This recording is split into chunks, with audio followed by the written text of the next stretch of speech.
followers. Welcome back to FanZcene. Greg here, and today I have for you straight-to-video movies. They were something special, and I truly believe they were definitely something special. And so, I was watching a straight-to-video movie on 4K here recently, The Invisible Maniac, which I just got, and I will talk more about on the Physical Media Show. But this was directed by Adam Rifkin. He goes by director Riff Coogan in this.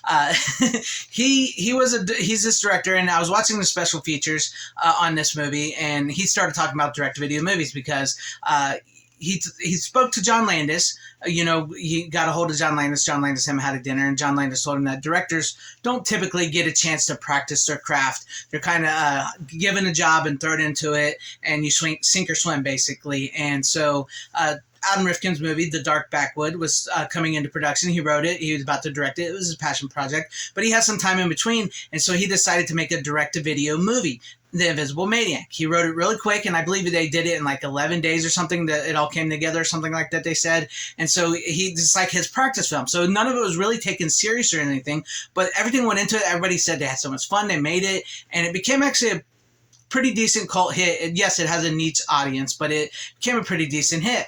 And so a lot of these straight-to-video movies sort of came about in the 90s because we had these video store booms.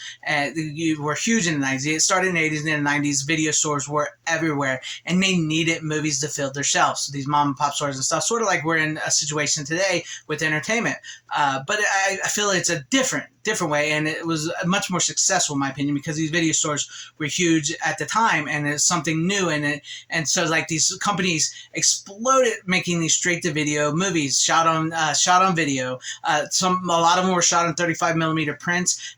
They were done low budget.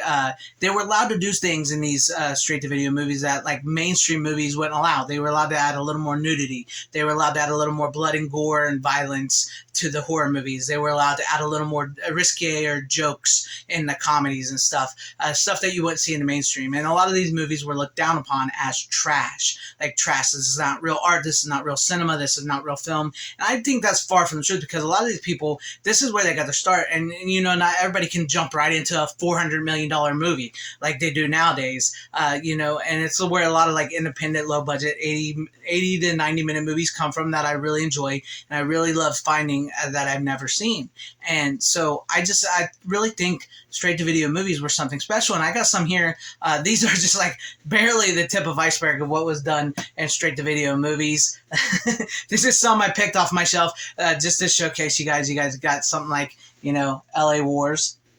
Straight to video martial arts film. You got stuff like another like martial arts film here, Sworn to Justice with Cynthia Rothrock, straight to video. And then you got like some weird, crazy 90s straight to video, movies like The Ice Cream Man with Clint Howard here. It's crazy movie, straight to video, and then you got stuff like this, which I'm really, really happy about. And you got like Virgin High and Hot Under the Collar, and these played really well on like Monster Vision or USA Up All Night or Skinamax or stuff like that. A lot of these were. You got stuff like Leanna Quigley's Horror Workout on straight to video. That's awesome stuff. And you got stuff like Roger Corman was putting out, like these Dance with Death and all that as well. And Strip to Kill, Final Judgment. The great the exploitation films were huge on the straight to video market. And then of course we got like a lot of movies that were hit big maybe, or maybe weren't as big but were kind of blockbusters. They got sequels on straight to video that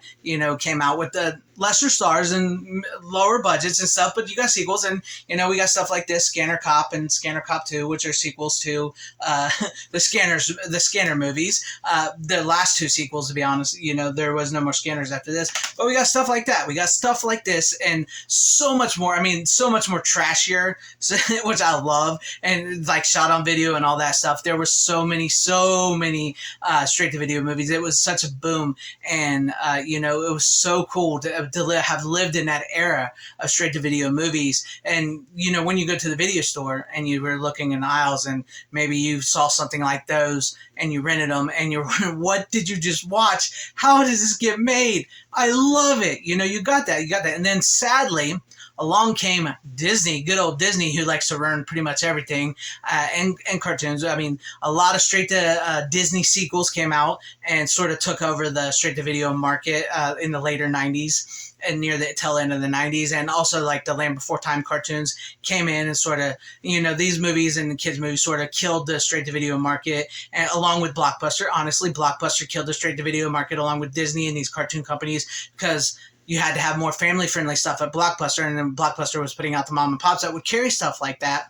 And so we got a lot less of those films, and a lot of those companies kind of just faded away, and we didn't get any more of those movies. And that's sad, because it was at a time where something special, where you could see stars before they were famous, where you could see older stars that maybe you used to see in these weird roles now. And I really do think they were cinema. I really do think they were film. I do think they were allowed to be more creative. You could really see some creativity in there. You could see how somebody could become somebody famous, or how these movies, maybe not as well known or loved by so many, found their audience. You could see that. And I think that's something why I like finding movies like this, like Tapehead, the Jacob Cobb, The Return of Jacob Cobb, and Killer Goats and stuff. These movies remind me, these are independent horror films, and these movies remind me of those straight-to-video movies that we used to get, because these directors and stuff are taking chances. They're allowing a lot of nudity. This has a lot of nudity and stuff in the slasher movie, and this is just very creative, fun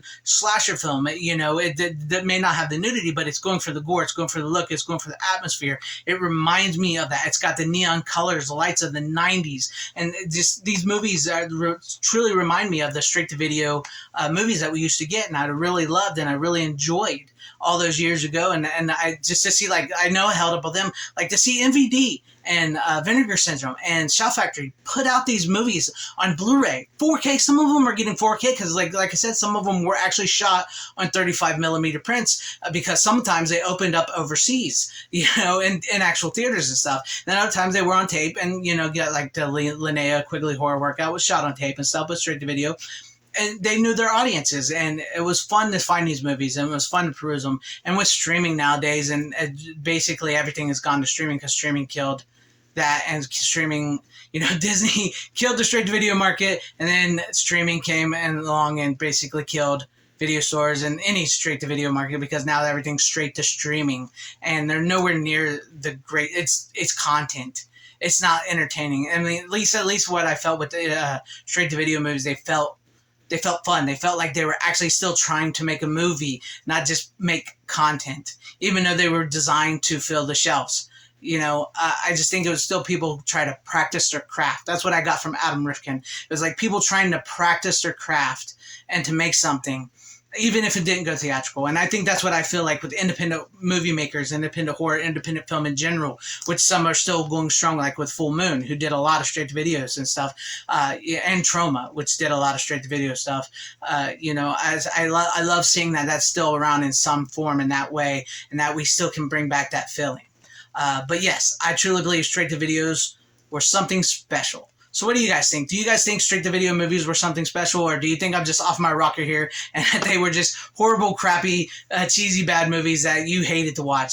Seriously, because like I said, they're cult movies, they're B movies, they're niche movies. So let me know what you guys think about all this in the comments section down below. And if you liked what you saw here, maybe consider hitting that like button, or maybe subscribing and hitting that bell for notification if I earned your subscription. That would be awesome. Or sharing the video out for everybody to see, or possibly joining and becoming a channel member, because that would help out my channel immensely. And shout out, thank you to all my channel members. I appreciate each and every one of you guys. Thank you guys for being channel members here. And to everybody watching, I truly appreciate you, and thank you for watching my video, whether you loved me or whether you hated me or whether you think I'm stupid. I truly appreciate it. Thank you.